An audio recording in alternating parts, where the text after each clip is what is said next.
cœur de la vie locale, à Aix-les-Bains, Chambéry et autour du lac du Bourget. Radio Grand Lac. Cette émission vous est présentée par le groupe RDIMO Aix-les-Bains. Vous entendez les murmures du lac? Histoire, immobilier, culture, Romain a plein de choses à vous dévoiler. Bonjour à tous, ravi de vous retrouver en direct comme un jeudi sur deux maintenant. Vous avez l'habitude dans notre beau studio de Radio Grand Lac 92.1 FM pour notre émission Les Murmures du Lac, immobilier et histoire.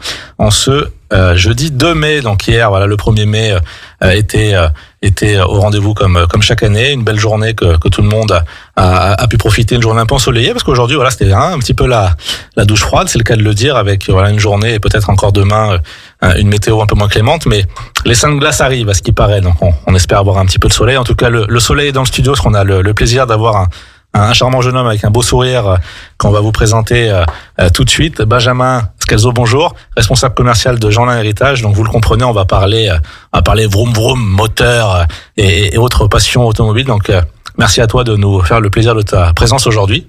Eh ben merci à tous de me recevoir, c'est un plaisir. C'est un plaisir partagé, puisque c'est vrai que c'est une entité que tout Textois ou même du bassin de manière un peu plus large connaît. C'est un emplacement stratégique, un bâtiment singulier, noir, classe, voilà. Enfin, c'est sûr qu'on peut pas le rater, le logo, le trident, ou je sais pas comment, si c'est vraiment ça, mais en tout cas voilà une forte identité qu'on aura plaisir aujourd'hui un petit peu à découvrir. Alors c'est un peu l'objet de cette émission, en savoir un petit peu plus sur l'entreprise, un peu plus sur toi, un peu plus voilà, qu'est-ce qu'on peut trouver derrière ces jolies portes. Alors on s'en doute, hein, on va trouver des petits joujoux, je pense, un petit peu sympas. Première question qui me vient un petit peu à l'esprit, c'est est-ce que j'aime bien moi les questions clichés, est-ce que c'est un rêve d'enfant de vendre des belles voitures comme ça, ou pas du tout? Est-ce que t'es arrivé là un peu par hasard? Voilà, qu'est-ce que tu peux nous dire un petit peu déjà sur ce métier qui doit faire quand même rêver pas mal de monde quand tu dis qu'est-ce que tu fais dans la vie, Benjamin? Moi je vends des Porsche. Oui, c'est sûr. Non, en réalité moi j'ai plus été passionné par la vente auto. Étant jeune, je voulais vraiment vendre des voitures. C'était mon objectif. Je suis né à Chambéry. Okay. C'est vrai qu'à Chambéry, la réputation de Jeanlin n'est plus à refaire. Et je pense que j'ai été pas mal influencé par ça étant jeune. Ça me faisait rêver, tous ces grands showrooms remplis de belles voitures.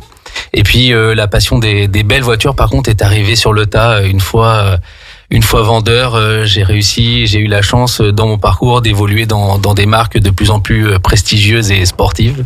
Et donc comment on commence? T'as eu un parcours collège-lycée, j'imagine. Après, c'est tout de suite, on spécialise un peu là-dedans. Comment on s'y prend? Ouais, c'est ça. Sorti d'un bac économique et social, donc un bac général, classique, au lycée de la Ravoire, au lycée du Gradier, un peu comme tous les locaux chambériens. Et puis, moi, je voulais vraiment vendre des voitures, donc j'ai commencé tout de suite ma carrière par un CQP. Donc, c'est un contrat de qualification professionnelle chez Jeanlin. Donc, j'ai eu la chance d'intégrer le groupe tout de suite en 2007, donc j'avais 19 ans. J'étais chez Volkswagen, mais utilitaire et loisirs, donc je vendais plutôt des fourgons aux entreprises que des belles Golf GTI. Mais voilà, ça m'a permis d'avoir commencer par le pro, c'est pas mal aussi. Ouais, ça m'a permis d'avoir une très belle formation avec un formateur qui était vraiment très axé sur la vente, le service client. Et c'est vrai que les professionnels ont besoin d'un professionnel face à eux, rapide, efficace. Et ça m'a, je pense, plutôt bien formé. Donc Volkswagen, première expérience. Après, comment on se dit qu'on peut évoluer? Est-ce que c'est forcément de changer de marque, de changer de poste? Comment ça s'est passé un petit peu après les années qu'on suivi? Ce qui s'est passé pour moi, c'est que vendre des fourgons à 19 ans, la passion n'était pas vraiment au rendez-vous. Donc j'étais bien formé, mais je manquais un peu de plaisir. Et donc je suis parti de chez Jeanlin à la suite de ma formation pour rejoindre la concession Citroën d'Annecy, qui m'a offert un poste de conseiller commercial véhicule d'occasion. Donc là, je vendais principalement des Citroën d'occasion, mais un petit peu toute marque. J'y ai fait mes preuves, ça s'est plutôt bien passé dans un environnement très cool, avec très peu de process. On était vraiment dans la liberté de vendre des produits que les clients voulaient acheter. On des jeunes vendeurs un peu insouciants, mais ça fonctionnait plutôt bien. Et puis j'ai eu l'opportunité suite à ça de rejoindre le groupe Jeanlin une deuxième fois, puisque le directeur du garage Citroën avait changé de poste pour occuper le poste de directeur Audi de la marque Audi pour le groupe Jeanlin. Donc il m'a embarqué dans ses valises et je suis revenu chez Audi en 2014. Sur Annecy. Sur Annecy toujours, ouais, tout à fait. Et d'arriver chez Audi, c'est quand même. C'était un peu plus classe là. Il y avait une grande marche avec une concession très impressionnante, immense. Là, je repassais dans les voitures neuves, donc avec un niveau de prestige supérieur, des clients d'une autre catégorie, avec beaucoup de chefs d'entreprise. Qui venaient chercher leur voiture du quotidien, leur daily, comme on dit nous dans l'auto. Et les premières voitures qui passent 100 000 euros peut-être aussi, j'ai envie de dire. Ouais, c'est ça. Des premiers devis, je rentrais à la maison. Je disais à ma femme, regarde le devis que j'ai fait, des montants qui m'impressionnaient. Et puis, au sein de la marque, j'ai pas mal évolué. J'ai été très bien formé dans la marque. C'est une marque qui me touche beaucoup et que j'aime moi personnellement beaucoup, et qui m'a permis, en montant les échelons, de devenir vendeur Audi Sport. Donc à Annecy, on a eu de la chance. Le constructeur avait décidé d'identifier Annecy comme un distributeur Audi Sport, spécialiste Audi Sport. Et donc il fallait un commercial pour vendre les Audi R8, RS6, TTRS, etc. C'est une bonne nouvelle le matin, ça, quand on t'appelle. Bon, Benjamin. C'est un bon élément. On va vous rajouter le S sur vos petites voitures. Voilà, c'est ça. J'avais le pin, c'est Audi Sport, et ça faisait toute ma fierté. Et c'est vrai que ça m'a permis là de découvrir vraiment le monde des voitures de sport. J'ai eu l'occasion beaucoup d'aller sur des circuits, accompagner des clients. Et je pense que j'ai été piqué par la voiture de sport à ce moment-là. Ouais, j'imagine. C'est vrai que là, on d'être baigné dans cet univers. Est-ce que justement on arrive à, est-ce qu'on en profite? Moi, je me suis toujours demandé, est-ce que ceux qui baignent dans ces univers-là, est-ce que les véhicules, vous les essayez, vous les maîtrisez bien, ou alors il y a un peu ce côté frustrant de se dire, mince, la RS4, j'arrive bien à faire un petit tour avec. Enfin, voilà, comment ça se passe un petit peu? Parce qu'il y a quand même une espèce de peu de tolérance, de se dire, faut savoir de quoi on parle, quoi. Zut, faut quand même les essayer un petit peu, ces voitures. Alors, je sais pas si Jean-Michel là écoute cette émission. Non, il m'a rien dit, je n'écoute pas. En réalité, on n'en profite pas tant que ça. C'est vrai que, notamment les sorties circuits, on accompagne les clients. Le but, c'est que le client découvre la gamme, découvre sa voiture et ce monde-là. Et nous, on est plus là pour les accompagner, leur faire passer un bon moment. Mais on arrive toujours, quand on a la passion, on arrive toujours à avoir les bons arguments pour qu'en fin de journée, on puisse profiter un petit peu. Il y a un petit bruit bizarre. Attendez, je vais vérifier quand même pour votre sécurité. La sécurité, on n'est jamais trop prudent. Voilà, c'est ça. Puis, malgré tout, le constructeur nous formait énormément. Ce que j'allais dire, est-ce que c'est pas peut-être aussi les marques elles-mêmes qui ont une opération un peu séduction, parce qu'il faut bien motiver les troupes indirectement, les distributeurs, j'imagine, et de se dire, est-ce qu'ils font des événements, est-ce qu'ils font un peu des journées un petit peu dédiées à ça de temps en temps? C'est ça. Ouais, on avait au moins une formation par an. Réseau, on allait en Allemagne au siège pour être formé sur les nouveaux produits, et moi, vendeur Audi Sport, j'ai été un peu plus formé, et là aussi j'ai été pas mal invité par la marque en Allemagne pour essayer notamment l'Audi R8 sur circuit quand elle est sortie la nouvelle, etc. Donc on a malgré tout la possibilité de les utiliser un petit peu. Alors, en résumé un petit peu, on va dire que tu n'es pas là où tu es par hasard aujourd'hui. Il y a un vrai parcours qu'on aura un peu condensé. Peut-être une petite parenthèse, il y a eu un passage chez Porsche également, si je dis pas de bêtises. C'est ça. Après quelques années chez Audi, j'ai eu l'opportunité d'aller chez Porsche, qui était vraiment ma marque de cœur. Bon, j'ai pas pu refuser. Ça te refuse pas, non? Surtout juste à côté de la maison. Ça a été une opportunité pour moi exceptionnelle qui m'a, après quelques années, vendeur véhicule neuf et occasion, m'a ouvert les portes d'un retour chez Jeanlin, un poste à responsabilité et de surcroît chez Héritage, qui est la perle du groupe. Donc, voilà pourquoi j'en suis là aujourd'hui. Une belle histoire, en tout cas. Ouais, c'est vrai que tu auras commencé jeune chez eux, tu auras aussi une relation, je pense, de compréhension, de se dire, quand même, c'est aussi ça, je pense, dans la vie professionnelle qui est intéressante, c'est des rencontres, des opportunités. Et finalement, le fait que tu sois revenu, je pense que ça montre aussi toute l'intelligence du groupe Jeanlin à chouchouter un petit peu aussi ses talents et à garder une porte ouverte. Tout à fait, parce que mine de rien, c'est mon 3e passage chez Jeanlin. Je les ai abandonnés déjà 2 fois. Donc on m'a fait confiance une 3e fois et je les remercie parce que c'est grâce à eux que je prends autant de plaisir aujourd'hui chez Héritage. Alors, sans en faire, parce que je pense que là, il faudrait plusieurs émissions pour refaire le parcours complet de Jeanlin, mais Raphaël, si tu peux nous rafraîchir un petit peu la mémoire et nous donner peut-être les grandes lignes de l'entreprise, quand est-ce que l'histoire a commencé et comment on en arrive justement à Héritage jusqu'à aujourd'hui, comment on arrive de ce petit garage qu'on avait tous un peu en tête dans les années 60-70 à voilà, cette une réussite incroyable et surtout, comme tu le disais, ce petit diamant du groupe qui est Héritage. Ce qui est rigolo, c'est qu'on est à quelques dizaines de mètres du tout premier garage Jeanlin. Okay. Donc Jeanlin, c'est le créateur du garage. Jeanlin, il a commencé avec la marque Enessu. Donc Enessu qui est une des 4 marques qui sont représentées par les 4 anneaux qui ont formé Audi aujourd'hui. Donc Enessu, c'est une marque qui n'existe plus, mais qui est l'ancêtre d'Audi.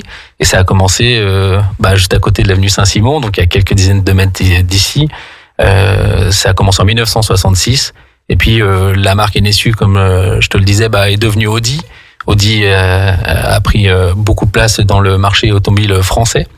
Et donc a été racheté par le groupe Volkswagen. Donc ça a permis à Jeanlin de devenir distributeur de la marque Volkswagen. Et là, la marque Volkswagen, dans les années 80, ça a été vraiment un allant énorme. C'était avec notamment la Golf GTI. Complètement. C'était une des marques préférées. Enfin, nous, c'était la marque de notre jeunesse un petit peu aussi. C'est ça. Ouais, complètement. Donc ça a été vraiment une très belle période pour la marque et donc pour le groupe Jeanlin. Et puis petit à petit, les 3 fils ont repris la société. Donc Jean-Michel, Xavier et Alexandre ont repris l'entreprise. En tout cas, ont repris les rênes de l'entreprise et là, ont donné une dimension décuplée de Jeanlin avec une énorme expansion, notamment avec l'achat d'Annecy. On a commencé vraiment à se développer sur la Haute-Savoie et puis ensuite dans l'Ain, dans l'Isère. Voilà, aujourd'hui, on est présent principalement sur l'arc alpin, mais pas que, puisqu'on est présent dans le Rhône, on est présent en Ardèche, à Gap, Manosque. Aujourd'hui, si je dis pas de bêtises, c'est 130 concessions. Oui, c'est ça, 130 concessions, plus de 2000 employés. Voilà, on est devenu un vrai gros concessionnaire en local, mais aussi à l'échelle nationale. Est-ce que c'est aussi peut-être une de ses forces, parce qu'on a le sentiment qu'il y a une dimension, et je pense que c'est peut-être un des ingrédients qu'ils ont su instaurer au fil des années, et peut-être un ingrédient de la réussite, c'est finalement de garder cette proximité, cette simplicité un petit peu avec à pas mal d'échelles. Alors c'est une grosse boîte, on imagine que c'est pas non plus le monde des bisounours, mais il y a quand même, moi quand je pense à ça, cette entité, c'est plutôt plutôt le sourire, plutôt quelque chose d'humain qui en dégage. Et ça, je pense que c'est quelque chose aussi qui ont probablement, ils ont su conserver, transmettre. Et ça, c'est, je trouve, effectivement intéressant et ça fait plaisir, là, de toute façon. Moi, je dis souvent, quand vous regardez les postes clés dans les entreprises et quand les gens ont le sourire et sont plutôt bienveillants, qu'il y a un peu ce retour, je dirais, d'intérêt, ça, c'est pas le hasard, quoi. C'est qu'ils ont fait les choses bien. Bon, ça, on le sait, on n'en doute pas. Oui, c'est sûr que les 3 frères se sont partagés la société pendant longtemps. Il s'est passé plein de choses. Aujourd'hui, la société n'appartient plus qu'à Jean-Michel Lin, qui a 100% des rênes de Jeanlin, mais ça restait une entreprise familiale. La preuve, c'est que sa fille et son fils ont intégré la direction. Sigourney et Alistair sont très présents dans le groupe Jeanlin, donc on est à la 3e génération au sein de l'entreprise. Nous, chez Héritage, on a Michel, la femme de Jean-Michel, qui a sa propre agence de voyage au sein même de l'entreprise, de notre bâtiment. Donc, je vous le dis, on est resté à un groupe familial malgré tout. C'est sûr qu'avec 2000 employés, moi, j'ai la chance de voir Jean-Michel de temps en temps, voire presque souvent, de l'avoir au téléphone souvent, parce que notre garage nécessite une relation directe avec lui. Néanmoins, c'est devenu une très grosse entreprise. Alors, on a posé un peu, je pense, le décor. Donc, on a compris un petit peu où on était. Est-ce que, dernière question un petit peu peut-être sur cette historique, est-ce que justement pour la famille Lin et peut-être maintenant Jean-Michel en particulier, est-ce que Héritage, ça c'est un challenge, c'était un objectif, parce que voilà, ça reste, je dirais, une concession dans ces 130, donc j'imagine que c'est pas le gros du chiffre d'affaires est pas fait dans cette concession. J'imagine que ça tourne quand même bien, mais justement, est-ce que finalement c'était une espèce d'aboutissement, de se dire finalement ce showroom, ces voitures, ce prestige, pour se faire plaisir aussi, j'imagine, à tout le monde, mais il y a une notion de plaisir, forcément. Oui, c'est ça. En fait, en réalité, Jeanlin Héritage, ça a commencé par une première entité qui s'appelait Jeanlin Vintage. Donc, Jeanlin Vintage était une filiale donc un petit peu indépendante, un petit peu parallèle de Jeanlin. C'était vraiment pour la passion des 3 frères qui étaient déjà impliqué dans ce challenge. L'idée, c'était de trouver des voitures de collection, de les rénover et de les revendre ensuite plutôt sur des salons avec des voitures plutôt âgées ou des voitures vraiment d'exception. Il s'est vendu à ce moment-là une F40 chez Ferrari. Pour les connaisseurs, vous saurez à quel point c'est rare et cher ce genre de produit, une Bugatti Veyron par exemple, et puis beaucoup de voitures de collection comme des Jaguar Type E. Donc ça nous a permis d'acquérir une énorme expérience sur les voitures de collection. Et puis le succès étant, il a fallu trouver plus de voitures, les rénover plus vite pour pouvoir répondre à la demande client. Et donc petit à petit, on a rajeuni l'équipe sur place à ce moment-là a rajeuni énormément le stock en prenant plutôt des Youngtimers. Ça a été la seconde vie de Jeanlin Héritage, de Jeanlin Vintage, et c'est devenu Jeanlin Héritage. C'était en 2018, on a transformé le stock pour des Youngtimers, donc là plutôt des semi-vieilles autos, un peu plus accessibles, principalement des Porsche, et c'est à ce moment-là qu'on a commencé à être piqué par cette marque qui représente une grande partie de notre ADN. Et puis le succès chaque année était supérieur et il a fallu renouveler encore plus le stock. Et aujourd'hui, les vieilles voitures représentent qu'une toute petite partie de notre stock. On vend toujours des Porsche, toujours des sportives, des voitures de collection, mais principalement des GT récentes. Porsche, justement, si on fait forcément une marque que j'imagine que tu affectionnes et que tu maîtrises. Oui, tout à fait. C'est, on se le disait juste avant d'attaquer, c'est que Porsche a cette puissance d'avoir des éléments assez uniques finalement pour une marque de voiture de luxe, de prestige. C'est justement cette renommée solide, cette réputation de voiture fiable. Parce que souvent on se dit tiens, on va pas citer d'autres marques, mais il y a peut-être d'autres véhicules qui ont besoin de réglages, besoin de ci, besoin de ça, et finalement Porsche, ce qu'on appelle un peu en daily, ça tourne quoi. Ça pas besoin d'être un chef mécano pour l'avoir, à condition j'imagine de pas faire non plus n'importe quoi, mais c'est plutôt une voiture à pas mettre peut-être toutes les mains, et peut-être ça reste un bolide et quelque chose, une voiture dangereuse entre guillemets, mais au-delà de ça, c'est plutôt quelque chose qui regroupe toutes les qualités sans. C'est quoi les défauts d'une Porsche? Tiens, je crois qu'il y en a. Il y en a pas beaucoup. C'est vrai que nous, on a un beau coffre à jouets pour adultes passionnés de voitures de sport, et il faut le remplir. L'avantage d'une Porsche pour moi, c'est que il y en a pour tous les prix, ou presque pour tous les prix. C'est-à-dire que on a des produits aux alentours des 25-30 000 euros, et on va jusqu'à de la GT3 récente à presque 300 000 euros. Donc il y en a vraiment pour toutes les bourses. Comme tu le disais, c'est très fiable. Et ça, c'est vraiment le gros point fort d'une Porsche, c'est que ça coûte pas si cher à entretenir et ça tombe quasiment jamais en panne. Je dis quasiment parce que ça reste des voitures. Des voitures, de toute façon, bien sûr. Ça reste des voitures de sport, mais c'est vrai que c'est très fiable. Et puis, il y a beaucoup d'acheteurs. C'est une marque, qu'aujourd'hui on a envie de posséder, à l'image un petit peu de certaines montres, comme chez Rolex. Par exemple, on fait souvent le parallèle avec une Rolex. On se dit, à 50 ans, j'aurai une Rolex et une Porsche. C'est le rêve de beaucoup de passionnés d'auto. Ça me fait penser, moi, j'ai pas 150 anecdotes dans ce sens-là, mais quelques-unes où justement, des fois, de temps en temps, nos clients qui ont réussi effectivement et qui ont un peu de moyens, souvent nous disent tiens, allez, je vais pas forcément changer de maison cette année ou me racheter je sais pas quoi, mais j'ai craqué. Ouais. Quand ils disent j'ai craqué, souvent la Porsche souvent la Porsche est pas loin. C'est sûr que c'est un peu, je pense pour tout le monde, espèce de rêve de gosse, tout simplement, et on se dit tiens, si je peux y accéder, comme tu le soulignes justement, c'est vrai que c'est quelque chose d'intéressant. Forcément, oui, ça a un prix, mais ça peut être un prix raisonnable. Il y a des paliers, vous n'êtes pas obligé d'aller acheter une GT3 à 300 000 euros. Je pense que de toute façon, ce serait une erreur de commencer par ça. Je pense peut-être un peu trop violent. Ouais, c'est ça dans le quotidien. Et puis c'est peut-être gâcher une espèce de plaisir, même si vous avez moyen il faut peut-être monter tranquillement, se dire je vais commencer avec.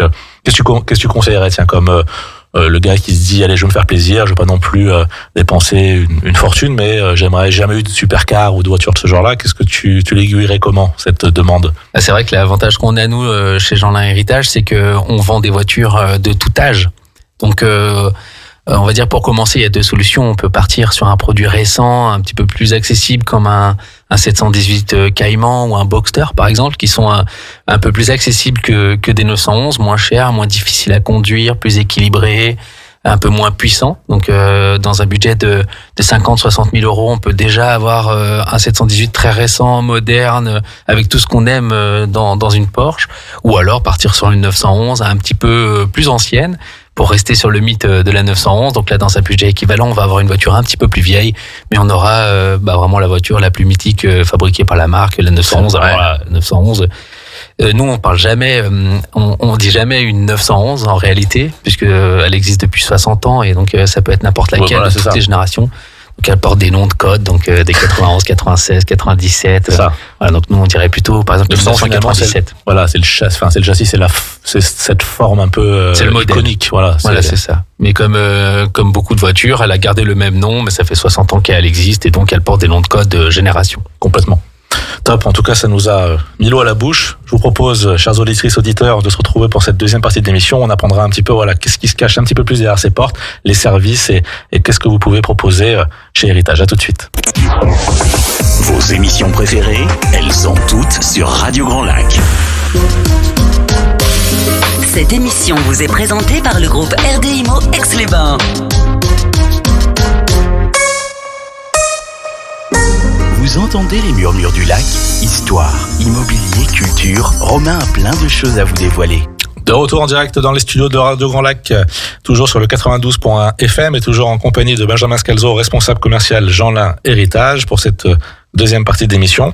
Alors cette première partie, on a un petit peu balayé l'historique du groupe Jeanlin, créé donc par monsieur Jeanlin. Tout ça nous arrive à cette belle structure qui est Héritage, avec tout un tas de véhicules qui nous font rêver depuis notre tendre enfance, et certains ont la chance de travailler dans ce milieu. Donc déjà bravo pour ce parcours, et surtout quelque chose qui m'a marqué depuis notre rencontre, et depuis et c'est vraiment sans vous caresser dans le sens du poil pour le groupe, mais dès que j'ai passé la porte, je l'ai dit tout à l'heure, ce bâtiment noir, classe, impressionnant, et finalement dès que mon pied a passé cette porte-là, j'ai trouvé qu'on a changé de ton. Un ton beaucoup plus simple, humain, agréable. Et on sent, tu vois, ma première question arrivée, on sent que la satisfaction client, l'accueil client, c'est quelque chose important, c'est pas le mot, mais d'essentiel, je dirais, de capital. Et on voit que c'est dans l'ADN un peu d'héritage. Tout de suite, on est dans la performance. Et ça se sent sur toutes les étapes finalement du process. Donc déjà bravo pour de réussir ça, parce que c'est pas toujours le cas. Des fois tu passes la porte d'entreprise, tu as envie de partir, de tourner les talons, et là c'est pas le cas. On sent que je suis pas arrivé avec des sacs Louis Vuitton, on m'a pas identifié comme un acheteur qui avait 3 millions, enfin je suis venu très simplement, et j'ai pas du tout senti qu'on se disait tiens, est-ce qu'il est là pour acheter ou pour garder. Non, on sentait qu'il y a une équipe de passionnés, accueillants, et ça je trouve que c'est déjà, ça veut en dire beaucoup, et c'était déjà très agréable. Donc déjà bravo, et merci. Et continuez comme ça. Alors quelles sont, question un peu bête mais essentielle, quels sont les principaux services de Jeanlin Héritage? Parce qu'au-delà de vendre, j'imagine, des véhicules, il y a peut-être d'autres services qui en découlent. Alors c'est quoi le quotidien de la concession? C'est quoi un petit peu vos activités? Bon, déjà merci pour tes petites précisions sur notre accueil. C'est vrai qu'on a une équipe jeune, dynamique, et je pense que la satisfaction de nos clients est vraiment notre priorité, et je pense que je passe beaucoup de temps chaque jour à en parler, et on est tous pleinement conscients que notre succès passe par là. On a l'avantage d'être indépendant, mais on a aussi cet inconvénient de devoir nous créer nous-mêmes, notre identité, notre ADN. Et c'est vrai qu'on n'a pas de constructeur pour nous imposer des process, pour être certain de la satisfaction, de mettre en place les bonnes choses. Donc on fait tout nous-mêmes, et je te remercie de le préciser, parce que l'équipe passe beaucoup de temps tous les jours à mettre ça en place. Ça se sent, et puis c'est une équipe jeune, et je pense que ça aussi, ça démontre la confiance des propriétaires, de se dire on fait confiance à la jeunesse, on fait confiance à des passionnés, et pour l'instant, de toute façon, en tout cas, ça a l'air de fonctionner, donc... Ouais, merci de l'avoir précisé, en tout cas. Oui, pour revenir aux différents services de Jeanlin Héritage, il y en a 3 principalement. Donc le service vente qu'on a déjà un petit peu détaillé. Et c'est vrai que on voit Jeanlin Héritage comme un site de revente de voitures d'occasion, et c'est bien là l'essentiel de notre activité du départ. Mais depuis, on a développé 2 autres services qui ont pris énormément de place au sein de la concession. Le premier, ça a été le service après-vente. Donc au départ, l'idée c'était simplement d'avoir un relais entre le client et nos voitures vendues pour pouvoir mettre des bonnes plaques avec le bon numéro, mettre du carburant, s'assurer que la voiture était en bon état, faire le lien avec les différents prestataires. Au début, on sous-traitait quasiment tout, et puis petit à petit, on a commencé à faire un bout de révision par-ci, par-là, des pneus, des freins, et puis aujourd'hui, on a un vrai atelier. On a 2 techniciens qui sont vraiment des experts de la mécanique de voitures de collection et de sportifs. Donc ils ont cette culture de pouvoir faire une révision et des réparations sur une vieille Corvette ou une vieille Jaguar des années 50, au même titre qu'une 992 de chez Porsche toute moderne, voire même un Taycan électrique. On en parlera peut-être tout à l'heure de l'électricité, mais avec des technologies toutes neuves, toutes récentes. Donc on a la chance d'avoir une vraie expertise à ce sujet. Donc on a un responsable après-vente qui gère une équipe de 2 experts. Et puis je te coupe, un argument de vente aussi. C'est rassurant de se dire, je vais mettre 150 000 euros chez vous. Bon, le gars va pas. Non. Voilà, il est là, et il fera le job jusqu'au bout. Et ça, je trouve que c'est à mon sens, moi je serais vachement rassuré de me dire, j'ai acheté un véhicule à un certain prix. Vous connaissez l'origine, c'est vous qui avez fait le check-up. Si j'ai un pépin ou même la révision classique, l'entretien, je serai en confiance, je vous connais.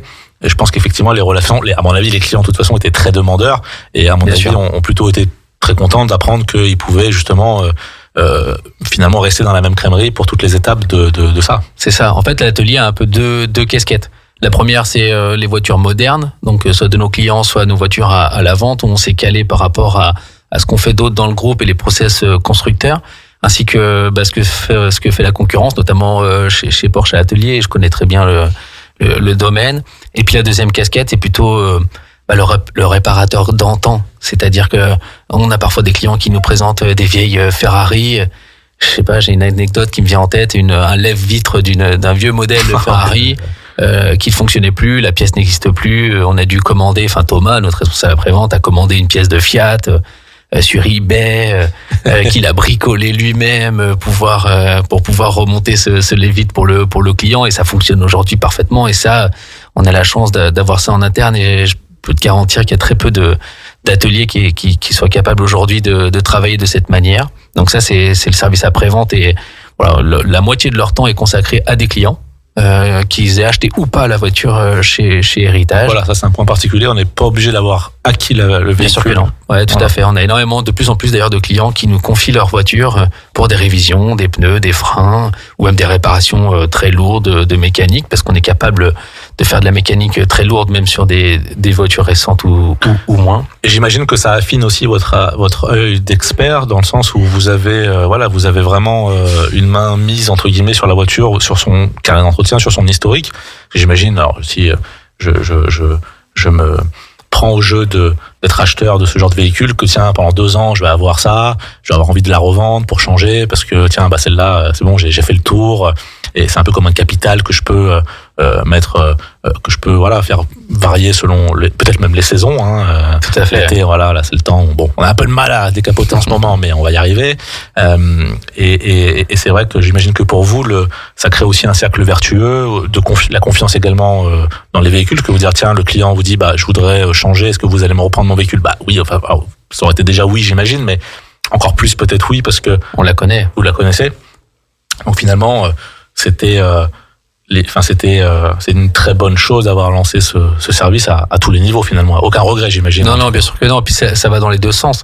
C'est-à-dire qu'on a parfois un client qui arrive chez Héritage parce qu'il a acheté une voiture chez nous, trouvé sa sportive chez nous, et parfois il arrive via l'atelier. Ça nous arrive de vendre des véhicules à des clients qui sont clients de l'atelier, et parfois d'entretenir des voitures à des clients qui sont clients du commerce.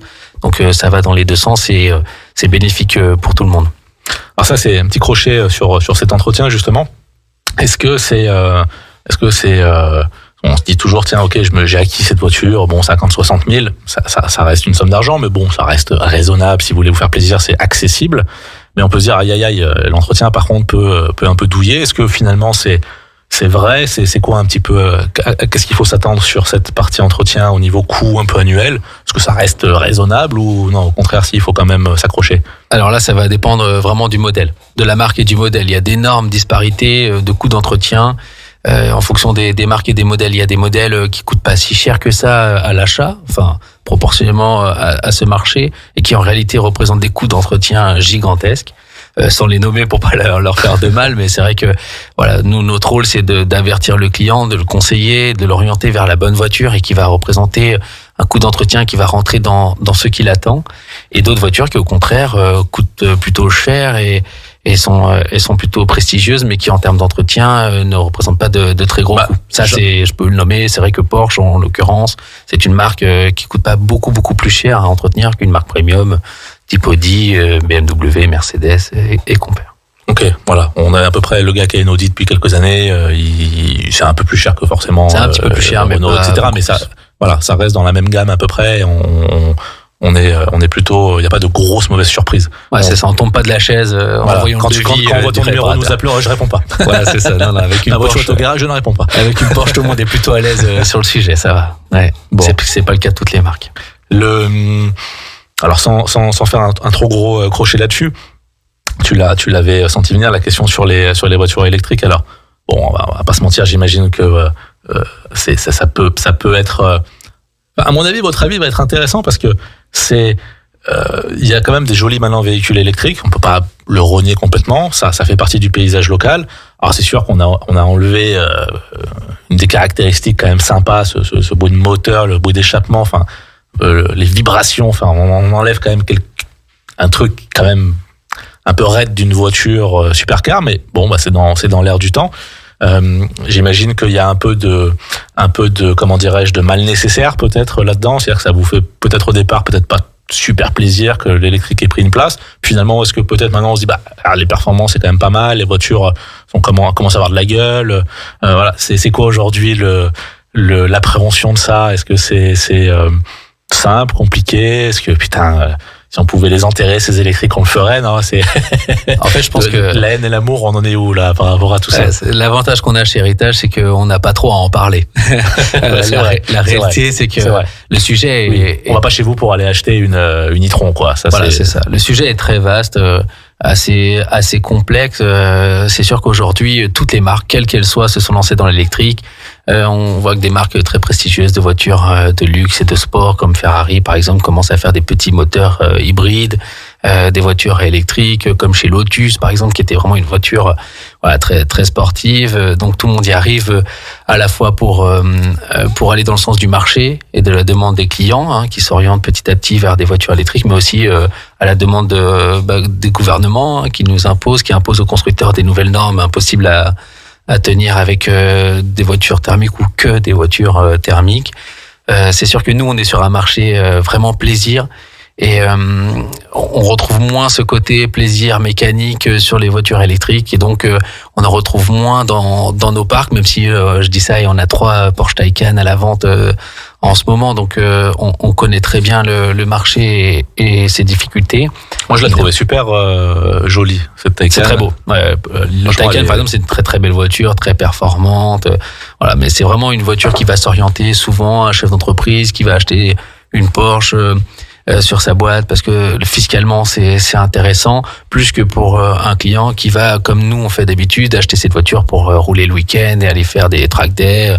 Voilà, on est vraiment moins dans la passion. Voilà, c'est vrai qu'on a vraiment ce côté passion des voitures mécaniques et on va moins retrouver ça. C'est vrai que tu fais l'allusion pour les entreprises, pour que tout le monde comprenne, en entreprise, on a des taxes quand même assez que les particuliers n'ont pas, et ça peut vite piquer. Et c'est vrai qu'une thermique, en fait, il y a des coûts annuels de taxes qui sont élevés. Et c'est vrai que l'électrique, en fait, l'État, par ces mesures un peu répressives, l'État, c'est pas vous dire s'il te plaît, c'est que te dire, je t'augmente de 800% tes impôts. Forcément, au bout d'un moment, ça, aïe, donc on écoute un petit peu.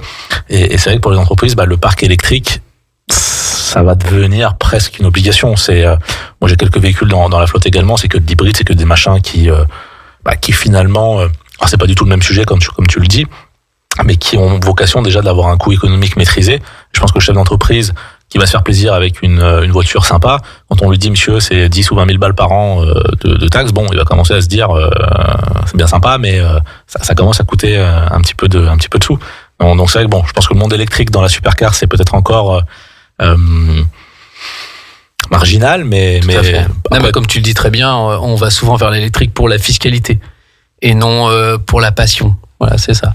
Et nous aujourd'hui, c'est vrai qu'on est vraiment alors que les performances sont dans la passion. Assez bluffantes aussi quelque part. Tout à fait. Ouais, tout à fait. Mais il manque le vroom vroom, quoi. Ça, c'est quand même. C'est ça. Nous, on a vraiment une clientèle de passionnés. D'ailleurs, on n'a pas parlé dans les 3 services du detailing.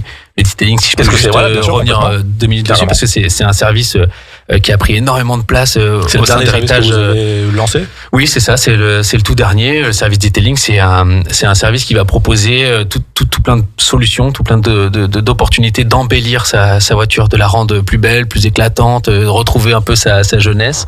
La personnaliser, j'imagine. Un petit peu, ouais, pas trop encore. C'est vraiment de l'embellir, de retrouver sa beauté. Donc, que ce soit l'intérieur, on est capable aujourd'hui, grâce à un technicien sur place spécialisé, d'aller faire de l'entretien de cuir, de la rénovation de cuir, réparer des trous dans des moquettes, dans de l'alcantara, mais aussi, surtout aussi l'extérieur. Donc on va faire du lustrage, du polylustrage, voilà, plein de termes super techniques, mais qui permettent de retrouver l'éclat de carrosserie sans passer par un carrossier, l'éclat d'avant. Et puis depuis quelques temps maintenant, on fait beaucoup de PPF. Donc ça, c'est un sujet qu'on maîtrise bien et qui est très demandé sur les voitures de sport. C'est un autocollant transparent qu'on vient appliquer sur la carrosserie pour la protéger des éclats de cailloux. Voilà, ça c'est quelque chose qui est très tendance aujourd'hui. Les clients investissent énormément là-dedans pour protéger leurs bijoux. Ouais, tout à fait. Ouais, sympa ça, je savais pas. Okay. Donc ça, faut pas hésiter. On a quelqu'un sur place qui s'est spécialisé dans un très bel écrin au sein même de la concession. Ça vaut le coup d'œil et il faut pas hésiter à le solliciter. Dernière peut-être petit sujet qu'on peut mettre en avant, c'est ça aussi, c'est quelque chose qui m'avait vachement plu chez Héritage, c'est votre envie de partager à travers pas mal d'événements. Et vous êtes assez demandeur et assez moteur de ça. Et je crois qu'il y a eu un événement il y a pas longtemps, il y a un événement à venir. Si tu peux nous donner un petit mot sur ces deux choses. Oui, c'est vrai qu'on essaye d'avoir un maximum d'événements au sein même de la concession. Donc vous pouvez suivre d'ailleurs notre actualité sur Instagram. On est très présent sur Instagram, sur la page Jeanlin Héritage Cars.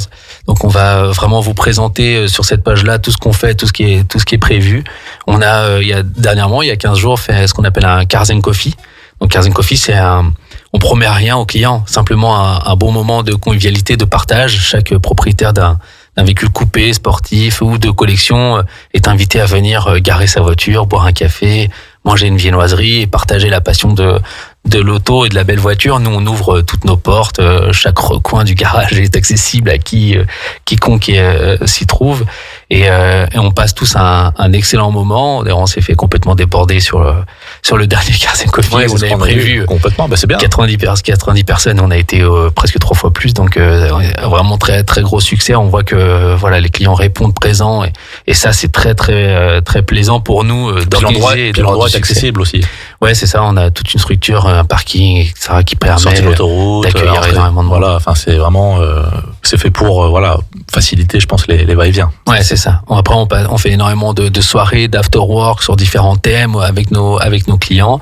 Et puis là, dernièrement, on a passé un partenariat avec une team qui roule en compétition avec une vraie voiture de course, une Porsche, bien sûr. Et cette team nous permet de co-organiser le 13 juin, bientôt, un gros événement qui sera un track day, donc une sortie circuit. On loue un circuit pour une journée complète et on invite tous nos clients à venir exploiter leur belle voiture sur le circuit. Ouais, ça c'est sympa. C'est-à-dire qu'on s'est fait plaisir, on a acheté la voiture, le circuit est réservé, ça peut-être pour les novices ou les non-initiés, ça permet de mettre le pied à l'étrier et de goûter à c'est une drogue à la fin, j'imagine. En toute sécurité surtout, sur un circuit encadré par des professionnels et accompagné de la team VS Compétition qui viendra avec la voiture de course leur faire découvrir le monde de la compétition. On offre une expérience aux clients inoubliable pour un coût tout petit. Donc ça, c'est vrai que ça nous tient vraiment à cœur de partager notre passion dans ce genre d'événements. Je pense qu'effectivement, d'avoir une communauté, de la faire vivre, de savoir lui dire merci, de lui faire plaisir, et puis de se faire plaisir aussi, parce que il y a quand même pire comme journée. C'est sûr. En fait, grâce à ces événements, nos meilleurs vendeurs sont nos clients. Ils sont toujours un copain, un ami, un voisin. C'est toujours l'objectif qui font profiter de tout ça. Bien sûr. Et c'est vrai que pour nous, ils deviennent nos prescripteurs et ça, c'est très important. C'est comme on dit, quand les clients et le commercial, c'est que l'entreprise a réussi et il n'y a pas besoin de faire plus de fioritures ou d'aller chercher midi à 14h, c'est top. Ouais, tout à fait. Donc vous retrouvez tout ça sur le site Jeanlin Héritage, mais surtout sur la page Instagram. Sur la page Instagram. Écoute, de toute façon, on est déjà abonné, on suit ça assidûment, et c'est vrai que ça donne envie, c'est la petite rêverie de la journée, ça fait toujours plaisir de voir les membres de l'équipe, et encore une fois, cette dynamisme, ces sourires, c'est vraiment aussi ce que je retiens. Donc, en tout cas, ça a transpiré à la radio, ce ton chaleureux et amical. Donc, merci d'avoir pris le temps, Benjamin, de nous avoir présenté tout ça. Je vais retenir Jean-Pierre, parce qu'il est en train de commander des Porsche pour la radio. Là. Mais Jean-Pierre, on n'a pas les moyens encore à Radio Grand Lac de rouler en Porsche, mais bientôt, chers auditeurs, il faut faire des dons à Radio Grand Lac, comme ça on pourra faire de la publicité en Porsche, parce que Benjamin le vaut bien quand même, mince. Ouais, on compte sur vous. Top. Bah, écoutez, on reste à l'antenne dans cette journée. Je sais pas si il pleut encore ou pas dehors. Il pleut encore un petit peu. Bon, bah écoutez, on se met à l'abri. Bientôt le soleil va arriver. Et à très vite sur ce beau bassin. Radio Grand Lac. Plongez dans le grand bain de la vie locale avec notre application 100% gratuite pour écouter votre radio préférée. Radio Grand Lac. Téléchargez-la dès maintenant et vivez l'expérience Radio Grand Lac où que vous soyez.